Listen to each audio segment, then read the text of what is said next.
تھا، کوئی راہب تھا، کوئی مذہبی پنڈت تھا، کوئی ملک تھا، کوئی خان تھا، کوئی وڈیرا تھا، کوئی کھوسا تھا، کوئی لغاری تھا، اور جناب کوئی یہاں کی جتنی بھی برادریاں ہیں یہ تھے، اور جناب کوئی بڑے بڑے خاندان تھے.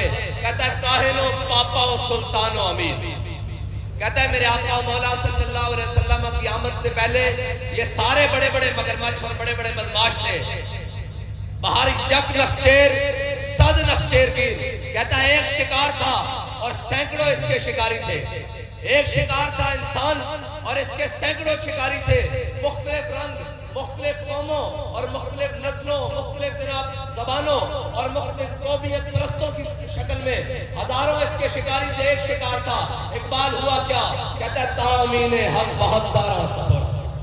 کہتا ہے اتنی دیر میں میرے آقا مولا صلی اللہ علیہ وسلم دنیا میں تشریف لے آئے اور پھر کیا کیا؟ بندہ دارا مسند خاکہ سفر. اقبال کہتا ہے پھر حبشی غلاموں کو وہ مقام دیا جس پر بڑے بڑے قریشی اور ہاشمی بھی رشک کرتے رہے. یہ اسلام آ رہا ہے اور ہم سے پوچھنے والے لوگ پوچھتے ہیں کہ جناب جہاں بڑا ظلم کا نظام ہے، جہاں بڑے بڑے خان اور وڈیرے ہیں، جہاں بڑی بڑی قوموں کے سردار ہیں، جہاں بڑے بڑے جناب وہ لوگ ہیں، اسٹیبلشمنٹ ہے، بیوروکریسی ہے، بڑے بڑے وہ جناب دھنے خان ہیں، آپ لوگ کیا کریں گے آ کر؟ اگر اقتدار آپ کے پاس آ بھی گیا تو آپ کیا کریں گے؟ میں نے کہا اسلام کو تخت پر آنے دو، پھر ہم تمہیں بتائیں گے کہ ہم کیا کرتے ہیں. اور یہ دیکھنا کہ ہمارے قائد ہمیں یہ بتا کر گئے ہیں کہ ہم نے مولوی پیر اور ملک خان اور ذمہ اور جناب ان کو نہیں لانا تخت پر، ہم نے تخت پر حضور کا دین لانا ہے. آگے وقت کا سلیمان کھڑا ہو یا وقت کا حبشی غلام کھڑا ہو، دین یہ نہیں دیکھتا. دین دیکھتا ہے حق کس کا ہے اور کس کو ملنا چاہیے، اس کے سپرد کر دیتا ہے. اور کہتے ہیں جی آپ کے پاس حکومت آ بھی گئی تو آپ کیا کریں گے؟ آپ کیا جناب کریں گے؟ میں نے کہا ہمارے پاس حکومت آ گئی تو ایک بات ضرور ہوگی کہ اقوام متحدہ میں دیکھ کر ضرور قرآن پڑھا جائے گا. یہ نہیں ہوگا کہ ہمارے ذمہ داروں کو دیکھ کر قرآن بھی نہ پڑھنا ہے، اور یہ بھی نہیں ہوگا کہ ہمارا وقت کا وزیر اعظم حلف اٹھا رہا ہو اسے خاتم النبیین بھی پڑھنا نہ آئے. یہ بھی نہیں ہوگا. اور یہ بھی نہیں ہوگا کہ ہمارا وقت کا وزیر اعلیٰ جناب عید کی نماز کے لیے کھڑا ہو اور وہ جب ہاتھ باندھنے کی باری آئے اور زائد تکبیروں کی باری آئے تو اسے ہاتھ کھولنے کے لیے دائیں بائیں دیکھنے کی ضرورت نہ پڑے. اسے پتا ہو کہ میرا دین کیا ہے، میری ملت کیا ہے، میری قوم کیا ہے. اسے جناب پینٹ کو کوٹ کس کر عالمی دنیا کے سامنے کھڑے ہوتے ہوئے اپنے آقا و مولا صلی اللہ علیہ وسلم کی ناموس اور پاکستان کی ترجمانی کرتے ہوئے وہ شرم آئے جس کے بارے میں اقبال کہتا ہے وضع میں ہو تم نصارا تو تمدن میں حنود، یہ وہ مسلم ہے جنہیں دیکھ کے شرمائے یہود.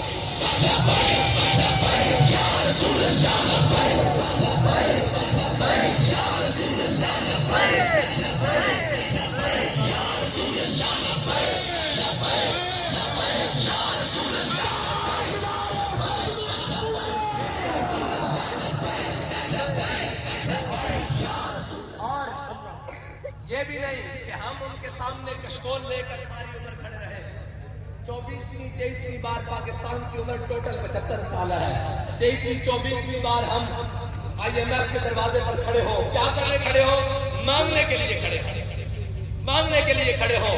ہم ان کے وارث ہیں جو بھیک لینے کے لیے کسی کے در پر نہیں جاتے، غیرت سے جینا جانتے ہیں. آج جو قومیں عیاشی اور بدماشی اور فحاشی کے اندر مبتلا ہو جائے وہ قومیں غیرت کے ساتھ نہیں جی سکتی. جن کے بڑے جناب اپنی عیاشیوں کے لیے IMF کے دروازے پر ان قوموں کو پیش کرائے، پھر ان قوموں کی بیٹیاں لائن میں لگ کر آٹے کے تھیلے خریدتی ہیں. ان قوموں کی بیٹیاں اپنی بچے اٹھا کر نہروں میں چھلانگیں مارتی ہیں. اگر اس وقت کا حاکم رات کو اٹھ کر اپنی رعایا کی خبر لے تو پھر اسلام تخت پر ہو، دین تخت پر ہو، تو پھر وہ عمر کے کاندھے کے اوپر راشن لگوا کر غریبوں کے دروازے پر پہنچا دیتا ہے. اور جہاں راشن کی لائنوں میں لگی ہماری خواتین، ہماری مائیں بہنیں جناب راشن کی لائنوں میں لگی پیسے اٹھائے بے ہوش ہو کر گر پڑتی ہیں، اور وہاں دیکھو اسلام تخت پر ہے، عمر کے کاندھے پر راشن لگوا کر روتے بچوں کے گھر میں پہنچا. اور کہتے ہیں کہ آئے گا کیسے؟ میں نے کہا میں تمہیں بتاتا ہوں.